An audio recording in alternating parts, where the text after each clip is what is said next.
number one we have with $499. I know it's not the cheapest on the list, but this is a horrible place. I need to get out of here. I have like bites everywhere. We have bed bugs in our room. It's not clean at all. I need to go to the pharmacy now, go get some breakfast. So many idiots here, you can like... Alright, they just said I need to wash all my clothes with hot water. I should even get rid of my luggage. Well, I mean, I would go to IHOP, but they just have no Wi-Fi. Gonna be here for 4 days, maybe even longer, because it's like super nice here. It's $80 a night. Oh my god, it's heavy. I have to say, a really nice little pool area. You get what you pay for. Same with electric skateboards.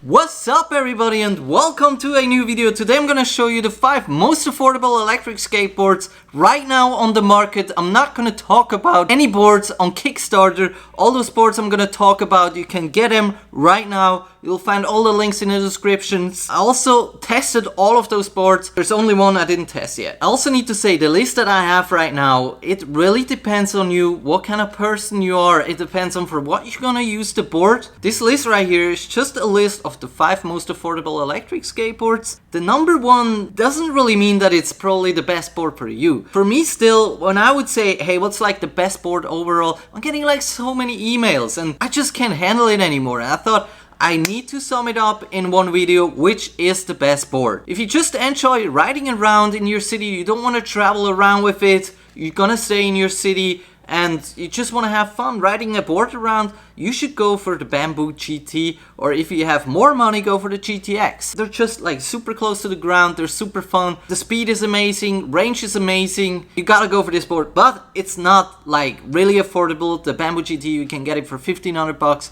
The GTX is like 2,000 bucks. It's not on this list, but still, in my opinion, one of the best boards, just like because I have one for a year now and I just enjoy riding it, I love it. And in my opinion, it's one of the best boards. 2, 3.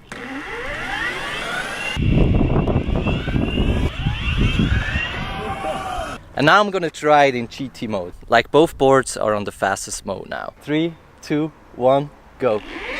Oh shit. Ah! What is going on with the booster board?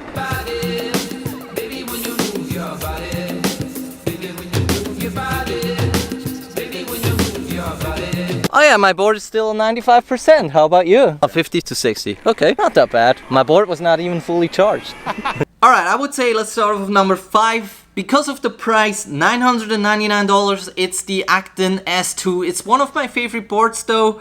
It has a top speed of 18 miles per hour, range of 14 miles, hill climb 20%, and I have to say it is really good when it comes to hill climbing. All of those boards, by the way, have also a rechargeable braking system.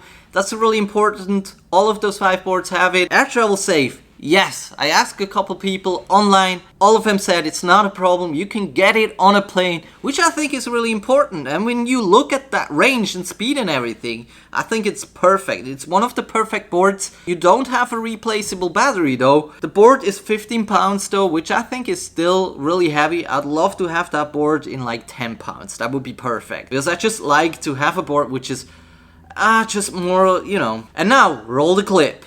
By the way guys, I'm testing this board in pro modes and I feel like that they always test the board in normal mode. I feel like I have like a weight of a normal person. I'm in San Francisco, but like the streets where I'm gonna go, like everything is pretty much straight. Yeah, let's see how far I can go. Oh yeah, definitely don't recommend driving in the middle of the street. It's pretty dangerous. But that's also a reason why I decided to drive in pro mode. The normal mode is just way too slow for me and I feel like it makes it even more dangerous. The reason why I'm wearing sunglasses, it's not Casey Neistat, definitely not.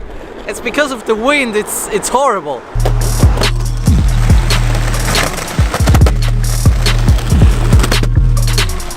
By the way, the biggest issue for me with this board is the brakes. Oh shit, they're just not strong enough. Sometimes I just can't even stop my board completely. But I feel like in the pro mode, it should be a little different. Oh my god, I can't even... What is going on with those streets here? Oh yeah, just wanted to tell you guys, the best thing with this board is, you can use it as a skateboard. Look at this.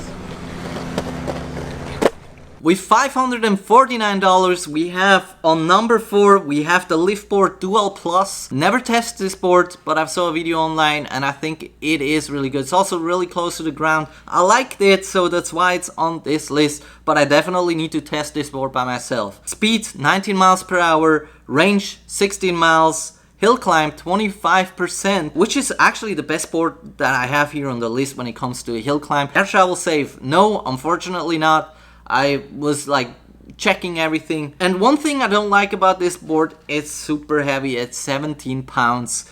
That's definitely too heavy in my opinion, but still a really good board overall. If you want to save some money, why not go for the Leafboard Dual Plus? And now let's roll the clip.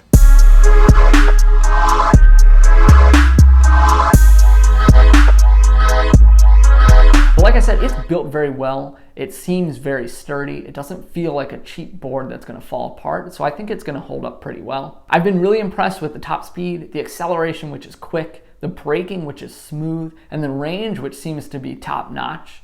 I've really enjoyed my time on this. I'm super excited to keep riding it. And on number 3, we have, with $399, we have the Benchwheel, and this is actually one of my favorites. If you're living in the city and you just have like straight streets, you can still get like uphill with it. Still like one of the best boards, but it's not really meant to go like far away, but you still have a range of 7 miles. Top speed of 16 miles per hour. I feel like this is like a good board for everyone, and the fact that this board is just 11 pounds, that's like one of my favorite boards. I really love this board, and you still get up like super steep hills. 20%, that's not bad. Of course, it would be great to have it a little faster, to have a greater range and stuff, but it would just make the board like really heavy. I really like the size of that board. It's like super portable, and that's why it's one of my favorites. It's on number 3. It's not bad. And now let's roll the clip.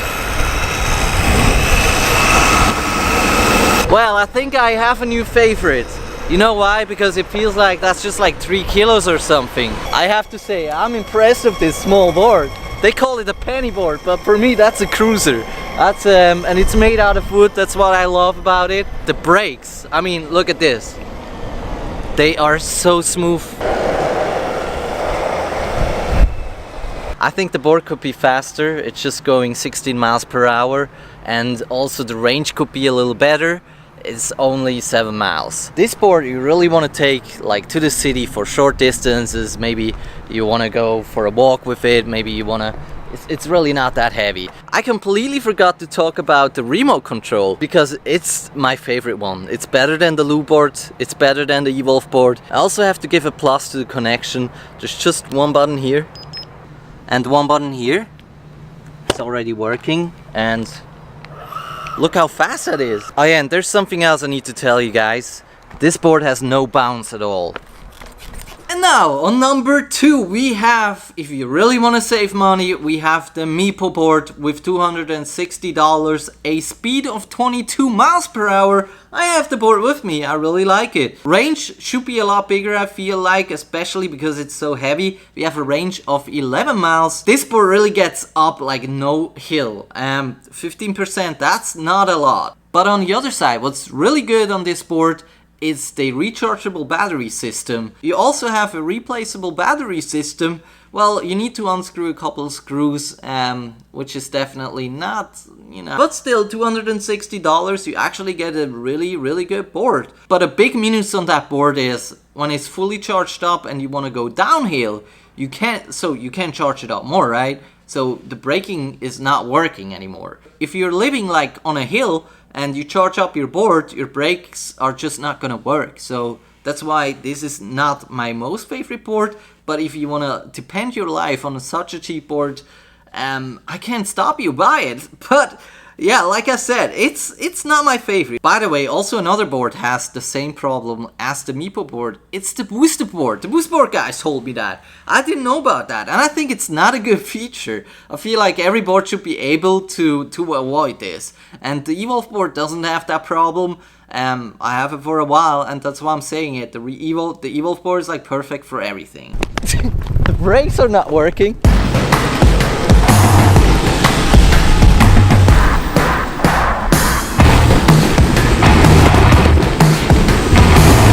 We have a top speed here of 36 kilometers an hour. Let's do a hill climb test. This is the steepest hill around here that I know. The Acton S2 actually didn't make it. And this board too, it's really slow. I feel like it's charging up like an Evolve board. Well, you can't really see the percentage or anything. Oh yeah, you actually have a concave here and no concave on that board. I didn't see that. Are you going full speed right now? Full speed. I'm going full speed too. Yeah, and it's not even really going uphill here. Wanna do a top speed test? Sure, why not? Let's go full speed. Okay. Right now? Alright. Ready? Go.